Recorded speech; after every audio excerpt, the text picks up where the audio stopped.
राधे राधे आप सभी को। आज सुबह की शुरुआत हुई लेमन वाटर के साथ एंड देन मैं अपना नहा के रेडी होकर चली गई थी लाइब्रेरी। एंड लाइब्रेरी में जाके मैंने क्लास अटेंड करी थी करंट अफेयर की।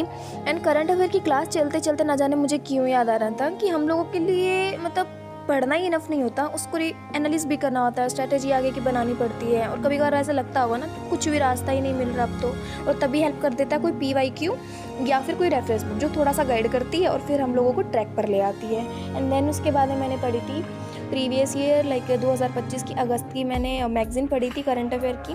उसको भी मैंने अच्छे से रिवाइज़ किया था। एंड हम सभी एक नॉर्मल फैमिली जो हमारी है, बैकग्राउंड हम लोगों का एकदम सामान्य परिवार से आते हैं हम लोग, तो यहाँ सिर्फ पढ़ाई इनफ नहीं होती है, इसके अलावा भी बहुत से रियलिटी चेक्स हम लोगों को दिए जाते हैं, थोड़े थोड़े दिन में मिलते ही रहते हैं। चाहे वो हम लोगों की फैमिली से रिलेटेड कोई प्रॉब्लम हो, चाहे कोई भी, इन सब चीज़ों से निपटना भी हमारे लिए एक अचीवमेंट ही होता है।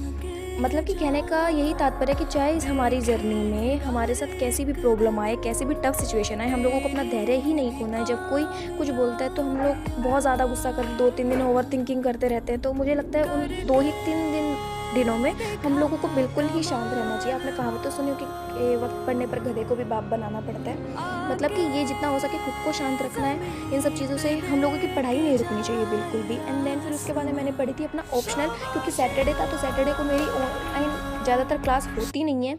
बस एक डाउट सेशन था, वो मैंने डाउट सेशन अपना कर लिया था कंप्लीट, वो जो कि मेरा हिस्ट्री का था, रिंकू सिंह मैम का था। एंड फिर मैंने पढ़ा था ऑप्शनल अपना हिस्ट्री का। रिवाइज़ कर रही थी मैं, क्योंकि मैं सैटरडे तो प्रेफर करती हूँ कि मैं पढ़ूँ ही पढ़ूँ उसको अच्छे से। एंड बस लाइक हमारी इस जर्नी में चाहे कैसे भी कांटे आए, कुछ भी आए, हम लोगों को एकदम उसको पार करके पतली गली से निकल कर अपनी ड्रीम जॉब को हासिल करना है। आज के व्लॉग में इतना ही। Bye bye.